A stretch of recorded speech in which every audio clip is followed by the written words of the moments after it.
Hi there, Deni here from Animal Kingdom Lodge. It's time for dinner. It's a special dinner. Let's pop that collar. It's time to have dinner with my family to celebrate my hubby's birthday. And we are headed to Jiko, the cooking place. Can't wait.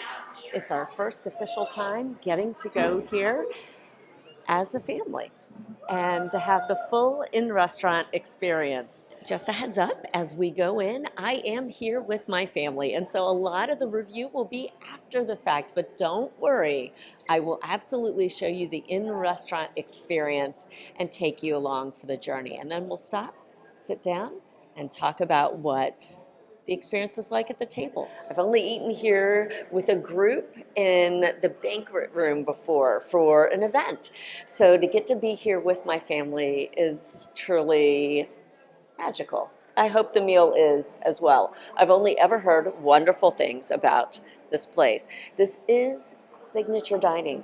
We are fancy here, but I've heard that it goes along with the experience. So let's go.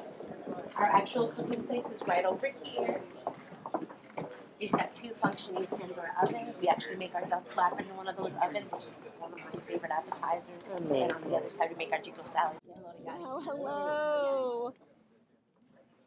Amazing. Right over here, underneath our canoe birds. Right by the windows. Excellent. Thank you so much. Friends, it's time to talk about the meal that was just had. Another super surprising meal. If you watched, I recently went to Tiffin's for the very first time. Tiffin's is a signature dining location in Disney's Animal Kingdom, so the theme park. And if you watched that review, if you didn't, I'll drop it in the description box. But completely surprising, like I had this thing all sized up before even dining there, like it was going to be flavors that weren't going to be my favorites and so on and so forth. Like it wasn't going to be my aesthetic, that kind of thing. Wrong. Dead wrong. Dead wrong. Spoiler alert, dead wrong. Spoiler alert for Jiko, again, dead wrong.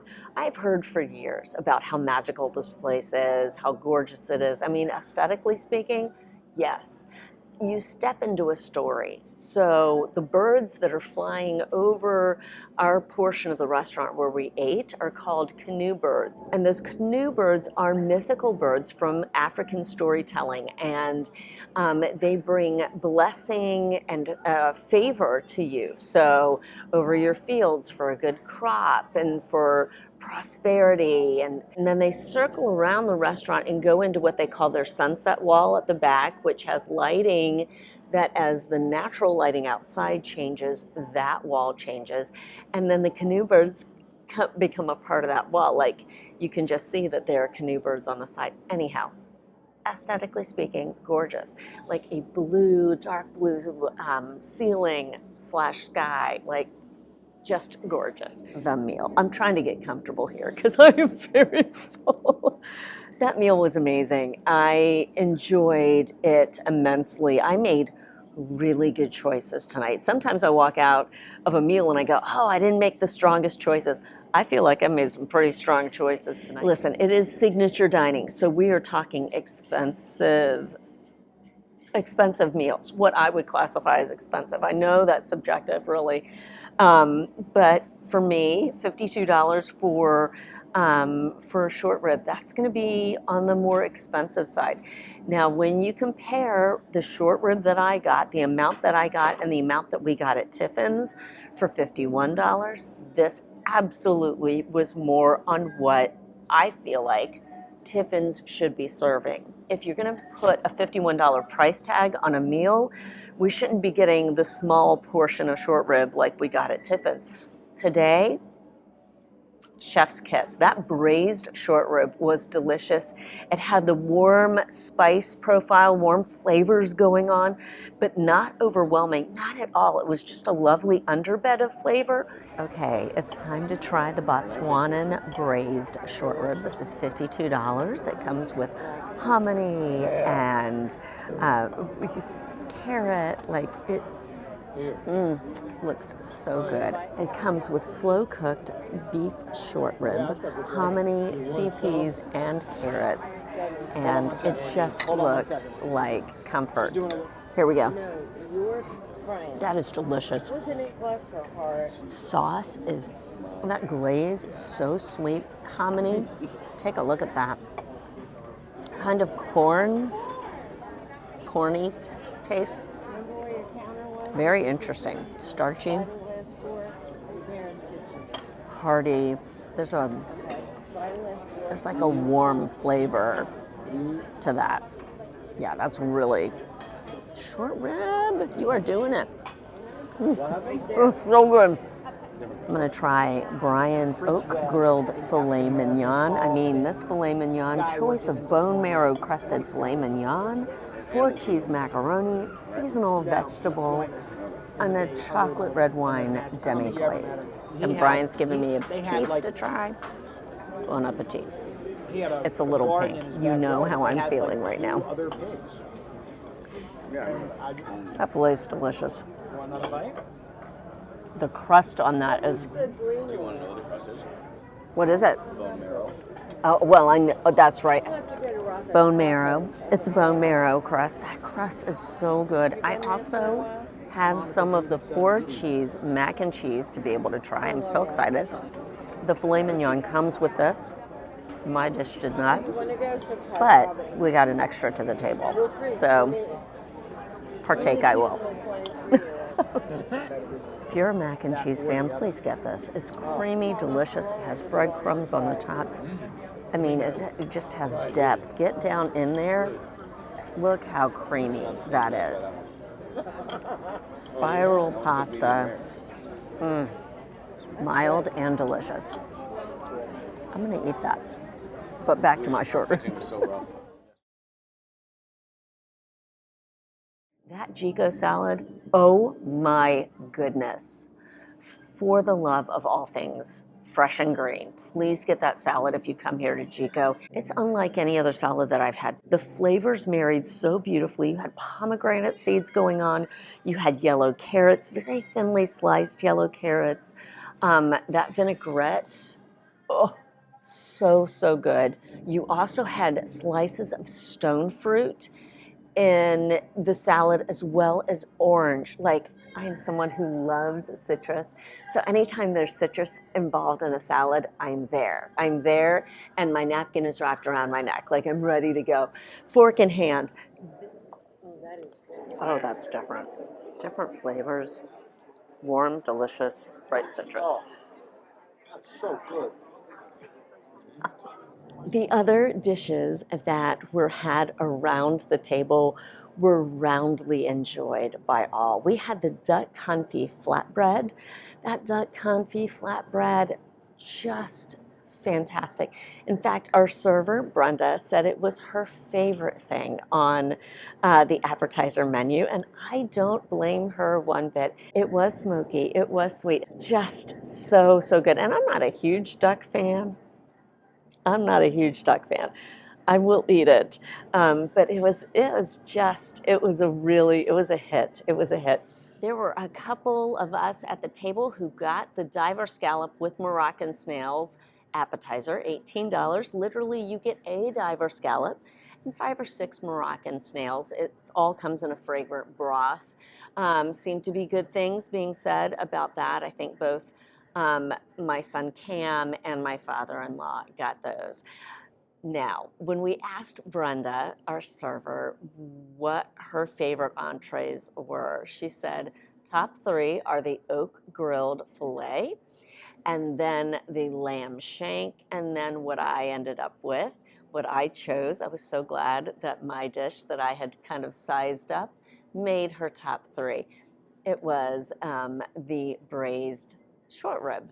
The lamb shank, my father-in-law loved that thing. That thing landed on the table, and it was ginormous. It's a Fred Flintstone-like thing. Like, he loved it. He loves lamb. He loves ossobuco. This was similar to that, and he enjoyed the flavor. Brenda made the point of saying that a lot of times lamb can be gamey. the way that the chefs prepare the lamb shank here at Jiko, it never is. So if you steer clear of lamb for that reason, know that they really kind of pride themselves on making sure that it is not at all gamey. I don't eat lamb. And you know me, I'll eat just about anything for a review, but lamb is not one of those things. I just never have. Lamb is not my favorite. I think lambs are very cute and fluffy, and they bounce through fields of flowers, right? They're good out there doing that thing. It's just not something I eat. So this will not be Lamb RS. This is not that channel. I'm sorry. I'm sorry about that. It came to dessert time, and of course we said yes. There were 5 things on the dessert menu, and we tried a couple of them. I tried the plant-based Dumela. The Dumela features creamy chocolate sorbet, hibiscus cake, passion fruit sauce, mango salsa, and lemon lime soil. I love when they call things soil. It's just that crumble there at the bottom. This was really, really good. You would never know that this is plant-based, like literally never know. The creamy chocolate sorbet was delicious, cold. There was a punch to it at first, and I think that was a little bit of the marriage of the mango along with the hibiscus cake, which was more of like a sponge cake at the bottom. The lemon lime soil was fun. It had a little bit of a bite to it because it had that lime going on. But that was a completely enjoyable dish. My husband got the malva pudding. That was what was most highly recommended by Brenda. It is the signature dessert of the restaurant and really features a rendition, a culinary rendition of the canoe birds that are flying over the restaurant. They made this beautiful nest. Like, it was so... Everything is so thoughtfully done, and when they take the storytelling of the dining location and weave that into the different things that you can choose to eat, that's magical stuff there. I enjoyed that. Did I enjoy it more than my own? No, I did not. I really feel like I chose well for myself. The people who did choose that loved it beyond measure, and so that's, take that with a grain of salt. Everyone's palate is different, but it was very good, and I did appreciate the storytelling. Brian said he liked it better than mine. So there you go. And he is the birthday boy at this meal after all, so there you go. My father-in-law had the porchy pot, and that was $16. The porchy pot features chocolate custard, lemon olive oil cake. That's hard to say, lemon olive oil cake, and then coconut nib crunch and cherries. He enjoyed it so much. Sounds really good. John, how is it? Good. Good.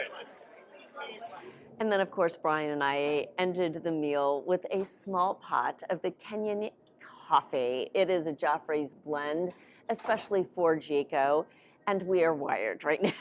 As I'm sure you can tell by this review.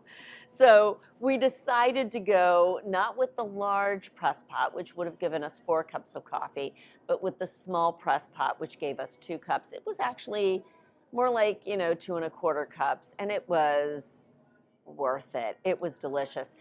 Here at the signature restaurants, they don't do like just straight up brewed coffee. They'll do a latte, a cappuccino, an espresso, sometimes an Americano, depending on the location, and then a press pot of coffee. That's just the way that signature dining here at Walt Disney World does right now.